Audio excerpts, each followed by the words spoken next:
Cuando un deportista desempeña una hazaña sorprendente, muchas veces nos preguntamos cómo es que lo logró o cómo es que podemos hacerlo. Esto es posible si nosotros podemos calcular la velocidad, la posición o la fuerza con la que realizó dicha acción.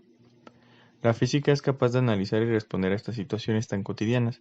Esto lo conocemos como física clásica. Estas leyes clásicas de movimiento funcionan perfectamente con fenómenos que podemos ver.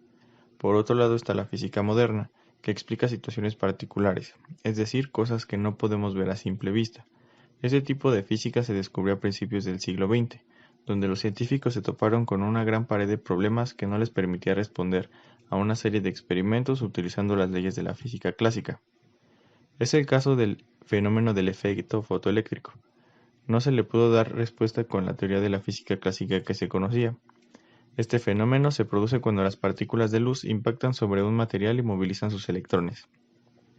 En otras palabras, la luz se comporta como una onda cuando viaja, pero al colisionar con un electrón, los fotones ceden toda su energía e impulsan estas partículas hacia otros átomos, produciendo así una corriente eléctrica. Pero ¿cómo se llegó a esta definición?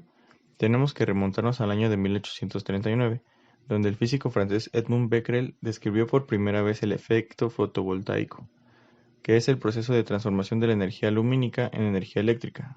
De hecho, él creó una celda solar con electrodos de platino capaz de generar voltajes al exponerse a la luz del sol. En 1884, el inventor Charles Fritz creó el primer panel solar de la historia. Extendió una capa de selenio sobre una plancha de metal y la recubrió con una fina lámina de oro. Esto le permitió concluir que su invento produjo una corriente continua, constante y de una fuerza considerable. Antes de los descubrimientos de Smith, James Clerk Maxwell, físico y matemático, logró unificar la electricidad y el magnetismo en 1864, con una serie de ecuaciones que describen el comportamiento del electromagnetismo. Heinrich Hertz, físico alemán, pudo corroborar la existencia de las ondas electromagnéticas a través de sus experimentos. En sus ensayos descubrió un fenómeno nuevo accidentalmente. La chispa entre dos esferas metálicas era más brillante cuando sobre alguna de ellas incidía luz ultravioleta. Hertz murió muy joven, a los 36 años de edad, y no pudo encontrar explicación a este fenómeno. Fue Thomson en 1899 quien dijo que las partículas emitidas por el efecto fotoeléctrico eran electrones. 3 años después, Philipp Lenard, el ayudante de Hertz, demostró de forma experimental el efecto fotoeléctrico al conectar dos placas metálicas a una batería y hacer incidir luz ultravioleta en una de ellas. Se conocían 3 hechos mostrados a través de experimentos sobre este fenómeno que contradecía la física clásica. Un científico se animó a dar respuesta a estos desconocidos fenómenos. Los científicos sabemos que toda la materia está en movimiento constante. Los átomos no dejan de vibrar dentro de los cuerpos y al hacerlo emiten radiación, luz. Esto se llama radiación térmica y es algo común a toda la materia. De esta forma, al igual que lo que ocurre con una bombilla, tu cuerpo siempre está emitiendo esta luz. El problema es que no brillas en la oscuridad porque esta luz es infrarroja y esta radiación térmica depende solo de la temperatura del cuerpo, no de sus propiedades. Así, cuanto mayor es tu temperatura, menor es la longitud de onda que emite tu cuerpo. Esto hace que un cuerpo pueda pasar de emitir luz en el infrarrojo a luz visible con solo calentarlo. ¡Enhorabuena!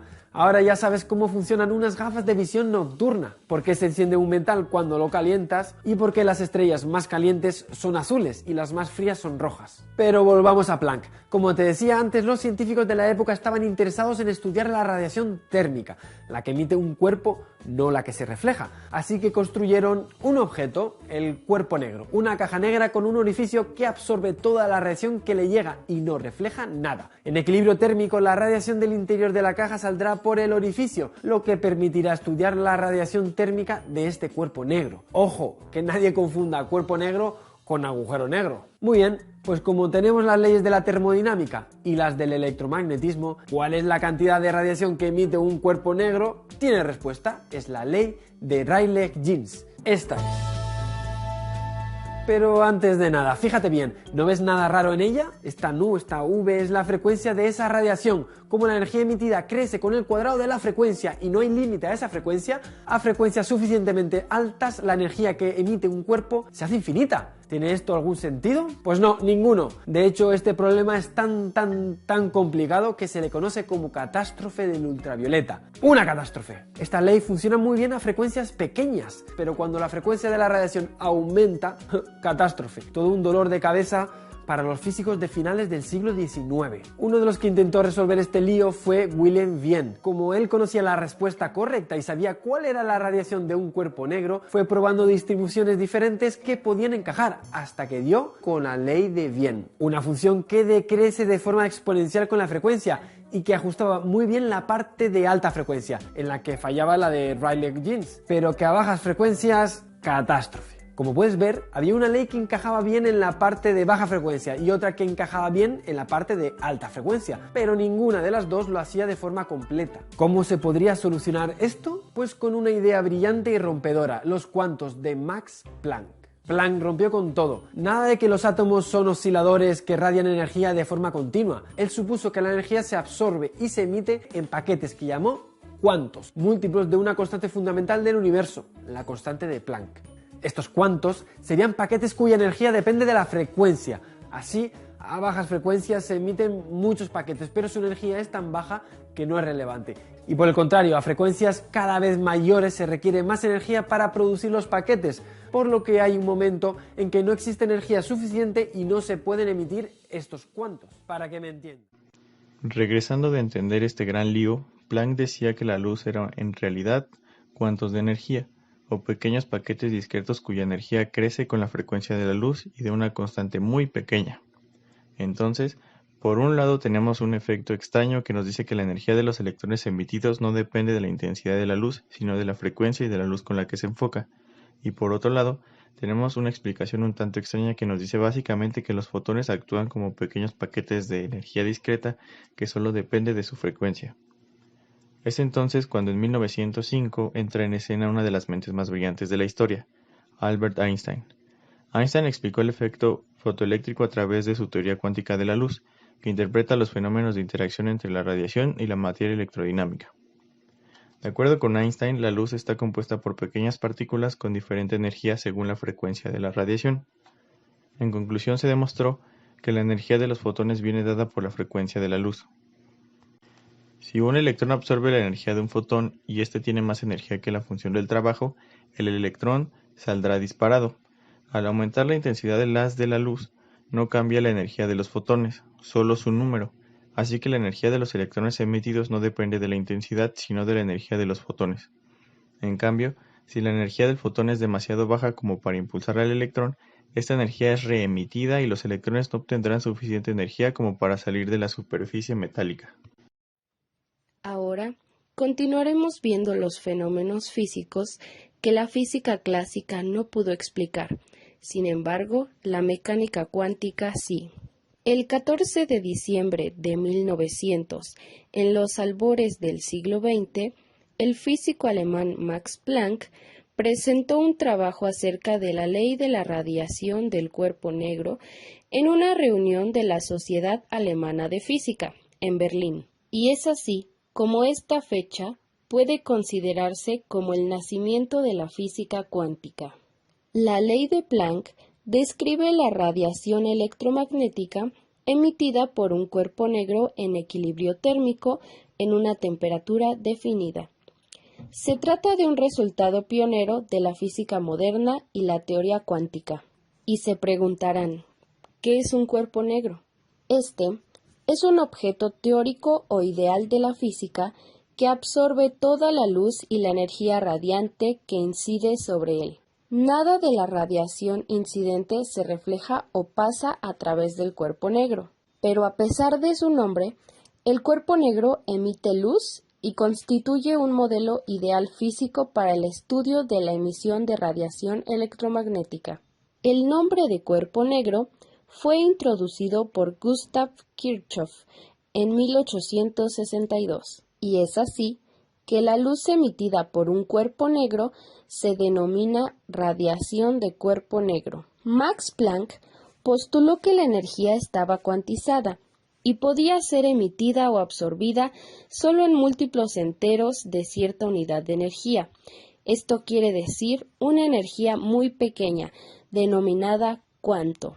El siguiente fenómeno que la física clásica no pudo explicar. Niels Bohr.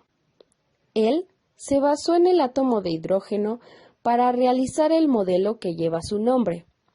Bohr intentaba realizar un modelo atómico capaz de explicar la estabilidad de la materia y los espectros de emisión y absorción discretos que se observan en los gases. Describió el átomo de hidrógeno con un protón en el núcleo y girando a su alrededor un electrón.